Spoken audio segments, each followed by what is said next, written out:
So, hello mga ka-proud. Ayan, ginagawa na namin yung bakod ng aking alagang kambing para hindi na nga makalabas dito sa kabilang lote, no? Dito sa kabilang lupa. Para yung aking mga kambing ay naka-stay lang sila dyan sa aking pastulan.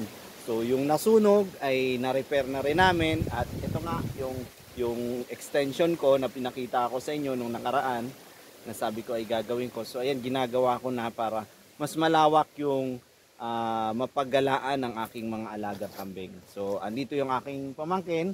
Shout out sa kanya dahil ako ay kanyang tinulungan para matapos ko tong aking bakod, no? Para makapag-relax din tayo. Siguro pagkatapos nito uupo-upo na lang tayo at sisipol-sipol ng English. So, dyan lang kayo at tatapusin namin to.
So ayan, medyo mahirap ang pagkakabit ng lambat dahil nga kailangan ay banat na banat yung kanyang material para hindi lumulundo. Kaya kasi pag maluwag yan, parang minsan sinasandalan pa ng kambing, yun, doon nagsisimulang nagkakaroon ng damage. Pero itong aking lambat na to, dahil nga sinabi ko sa una kong vlog, na medyo mahina, medyo low quality dahil ito naman talaga ay pang manok. Ito ay pang free range chicken. Ginamit ko lang ito para panimula dahil ito ay dodoblehan ko pa. So kung may budget ako, baka mag cyclone wire tayo, pero kung hindi, meron namang mas quality na screen o yung tinatawag na, ang tinitingnan ko kasi sa nung nag-i-inquire ako, nag-check ako ng mga pwedeng gamitin, ay yung GGNet, yung ginagamit ng mga sa construction, no? Yung sa mga gumagawa ng building na parang panalo ng mga falling materials doon sa area. So yun yung parang nakikita ko na mas maganda at mas mainam na gamitin dahil hindi nila na ilulusot yung kanilang bibig doon sa labas. At ito kasi ay medyo malalaki yung butas, yung kanyang so yan kasi kapag may kambing na medyo sutil, medyo matigas ang ulo dahil gusto niyang lumabas, gusto niyang kumain sa labas, siguro siya yung sosyale na kambing, binubutas, sinisira niya yung material, kinakagat dahil nga nalulusot niya yung bibig niya doon sa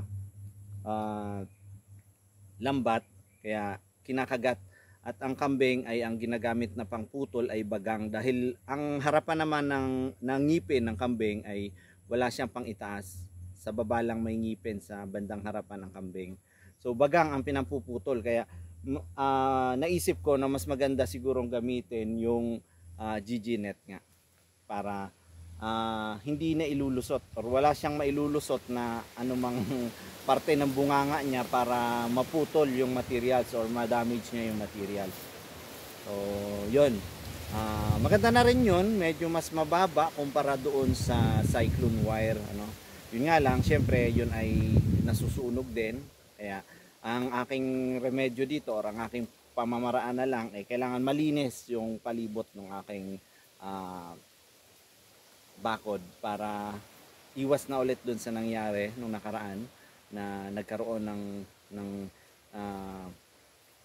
sinunog nila yung aking bakod, dahil nga dun sa mga talahib ay mabilis na natupok yung aking lambat. So yun, eto ay patapos na kami dito, tapos lilipat kami doon sa kabila, no? So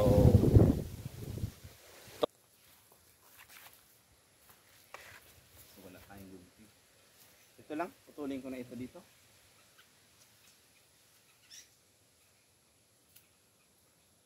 Yan, talian mo yan dyan sa ilalim.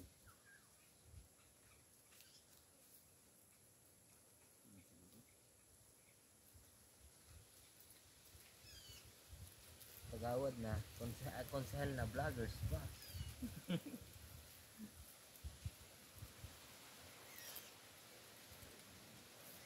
Ito nga wala si cons nyo.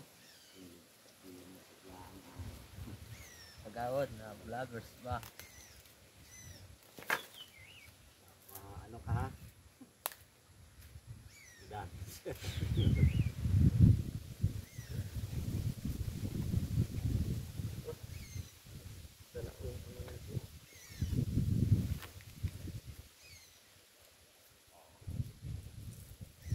Tama na kaya yan? Tulog mo po dyan. Atali tulog mo.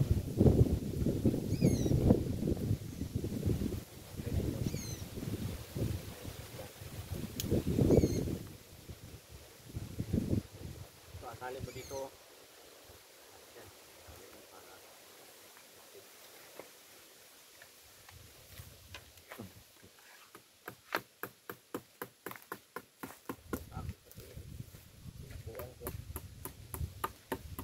Ulit na ho?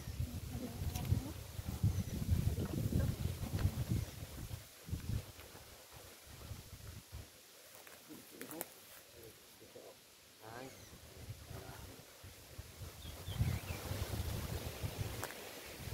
Parang may dito.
Dinjal kan tadi sekarang dyan.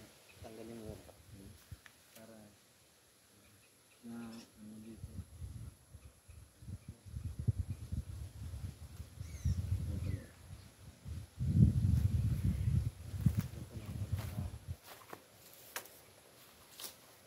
tinali ko pa ito eh.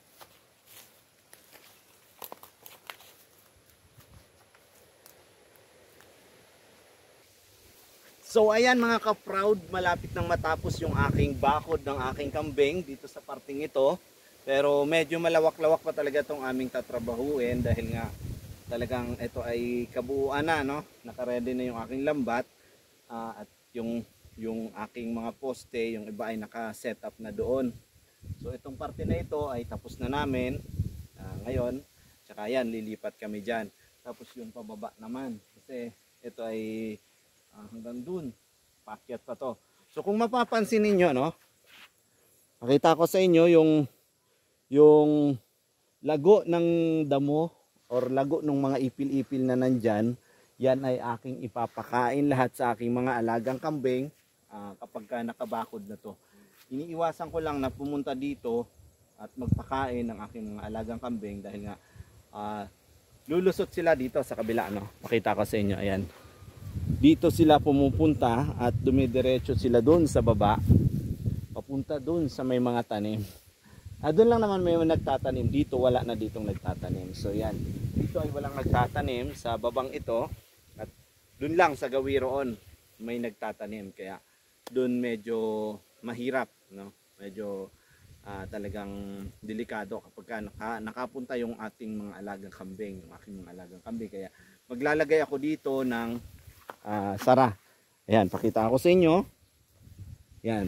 Dito ay maglalagay ako ng pinto, no? Ito yung lalagyan ko ng pinto. So ang binabala ko na pinto dito ay sliding, no? Lalagay tayo ng kawayan sa taas, tapos papakagat natin doon o isasabit natin doon sa kawayan yung sara para itutulak lang muna nila doon kapag dadaan sila, tapos i-slide lang ulit nila pagka aalis na sila. So kailangan nakasara lagi ito. Yun ang aking advice doon sa mga dadaan dito sa daan na to. Konti lang naman ang dumadaan dito, hindi na ganun karami dahil nga ang mga tao ngayon ay halos nandun na sa kabayan, sa baryo. So, sa baryo na sila naninirahan at konti na lang makakapunta sila dito kapag inaasikaso. So, medyo malakas yung hangin dito sa lugar namin ngayon at pasalamat na nga lang kami dito dahil hindi kami masyadong apektado ng bagyo, no? Ng bagyong Guring. So yan yung isa sa delikado sa pag-aalaga ng kambing kapag mayroong mga ganyang kalamidad dahil nga ang kambing ay medyo sensitive at saka hindi sila masyadong sa lamig. So lalo na kapag maulan, medyo sila, talagang hindi sila komportable. Very stressful sa kanila yung mga panahon na ganyan. So yun, tatapusin lang namin to.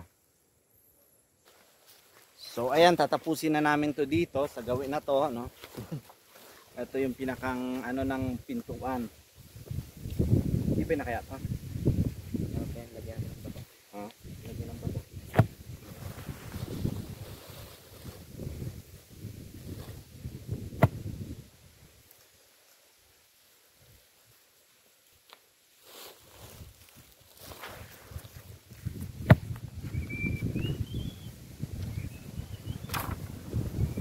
Kulang pa pala to dito, ano?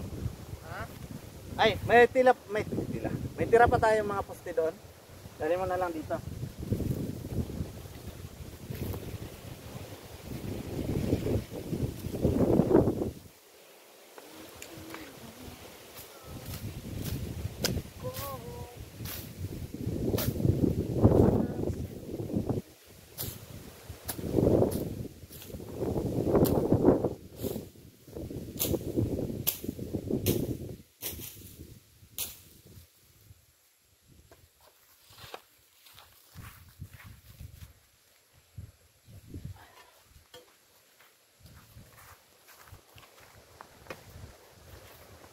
Lagyan pa natin to dito ng isa.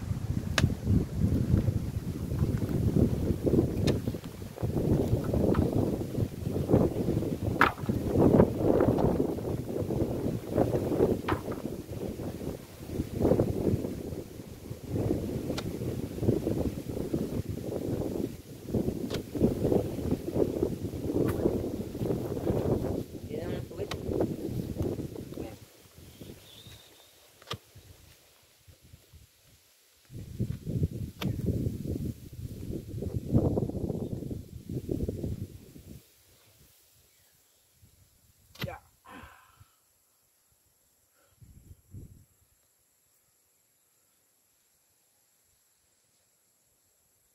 Ayun, panali sa taas.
Okay mo lang. Okay niya lang. Malawak pa lang okay niya. Dito.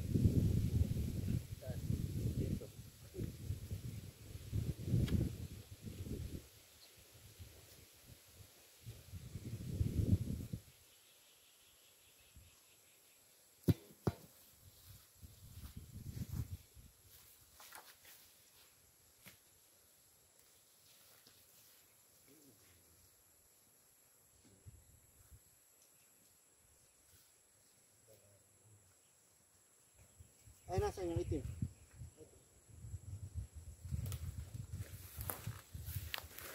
Dito na lang din kayo sa ibabaw mo. Ha? Dito na lang sa ibabaw mo. Ano nila, inakuha nila at inagamit sa pang sa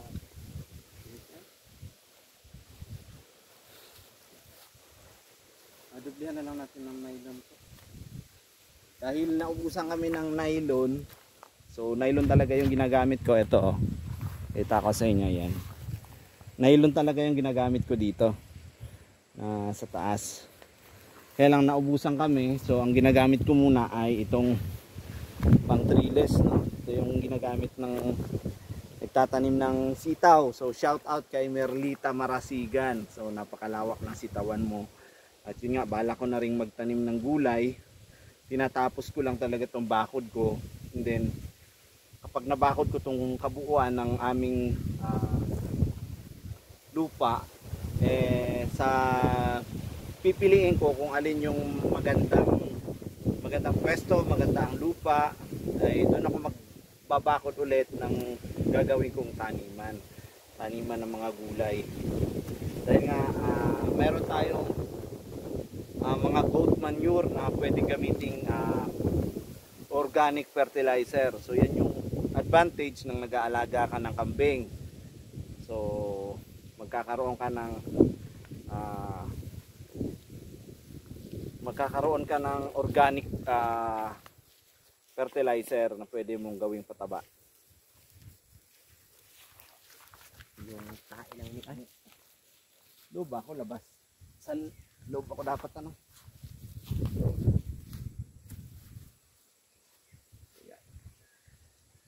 Ay, saan dito alagay?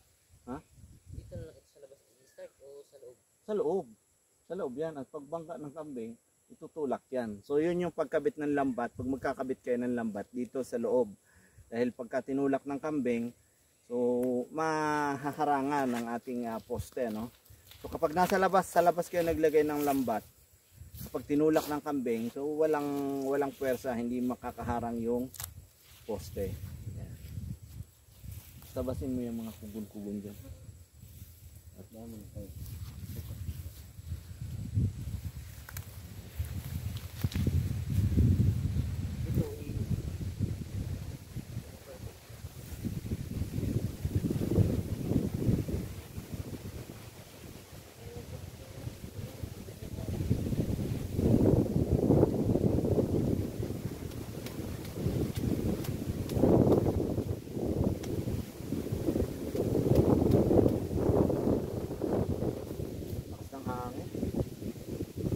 Sarap din magtrabaho kapag ganito yung panahon, hindi ka masyadong pagpapawisan, para nasa aircon.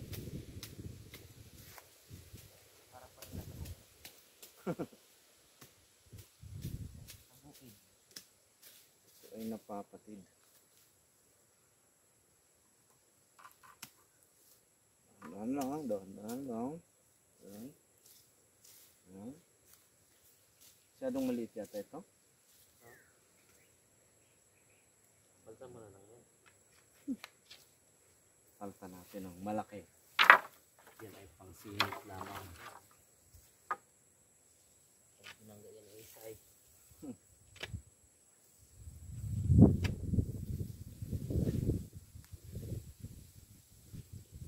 Bingkong-bingkong mo ito. Tutudang.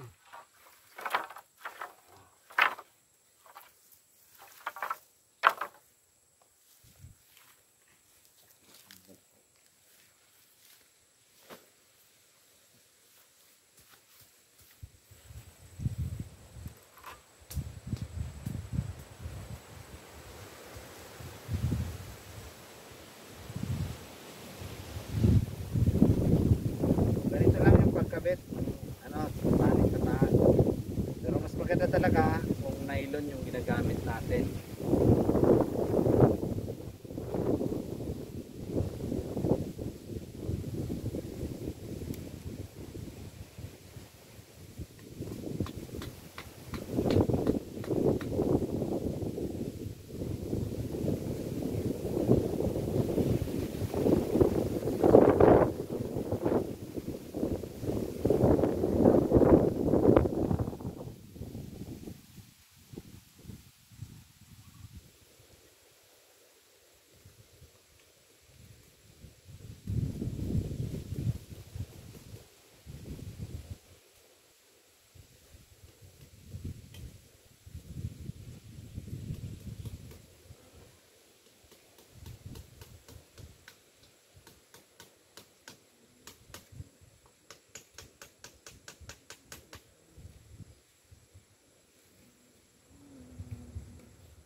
ayan, malapit na namin matapos, no? Yan. Ikakabit na lang tong lambat at pagkatapos ay gagawa na kami dito ng pangsara na pinto. So ayan mga ka-proud, malapit na naming matapos to, konting trabahuin na lang, ano. And so update ko na lang kayo kapag natapos namin, ipapakita ako sa inyo para makita nyo rin kung ano yung naging kinalabasan, ano. So maraming salamat sa lahat ng mga nakasubaybay, nakasuporta dito sa aking channel, kay Maturan Goat Farm. Maraming salamat sa palaging pagsuporta kay Pixin Review and kay Electronic PH. Maraming salamat sa inyong suporta. Idol Brave Body LB, Dax, Idol Ronnie TV. Maraming salamat. Medyo malakas yung hangin dito sa amin, kaya yan medyo maingay yun. So tatapusin na lang namin to, and then gagawa kami ng pinto, tapos balik kami lilipat kami doon sa kabila, or kaya itong dito yung katabi ng may sinunog ay baka i-repair ko muna para wala na talagang kambing na makalabas, kasi medyo malawak na talaga tong kanilang pag-iikutan dito. Pwedeng paggalaan nila. So yun. So maraming salamat sa lahat ng mga bago pa lang dito sa channel ko. Please don't forget to click the subscribe button and hit the notification bell para lagi kang updated sa mga susunod ko pang mga video. Ang aking ibinabahagi ay ang aking aktual na karanasan, hindi ako eksperto, kundi ang aking ibinabahagi nga ay ang aking aktual na karanasan kung paano ko napaparami yung aking mga alagang kambing. So yun. So sa mga gustong magparami din at gustong mag-alaga ng kambing, so subaybayan nyo lang kung paano natin gagawin. At ako rin ay baguhan din sa pag-aalaga ng kambing na ganito karami, yung maramihan, dahil nung nakaraan ay konti lang naman sila. So ngayon medyo talagang extend ako ng extend, and then plano ko magtanim na rin ng sarili kong pagkain. So kailangan kasi nakabakod, ano. So yun. So sa mga nakalimutan kong i-shout out, sa susunod na lang. So dito na muna ang aking video, hanggang dito na lang muna, at tatapusin namin to, and then baka kami ay may mga aasikasuhin pa, may kabayo, may baka. So yun. So ganito talaga yung buhay ng magsasaka. So dahil nga proud magsasaka ako, yun mga ka-proud, maraming salamat sa inyong lahat, and mabuhay. God bless.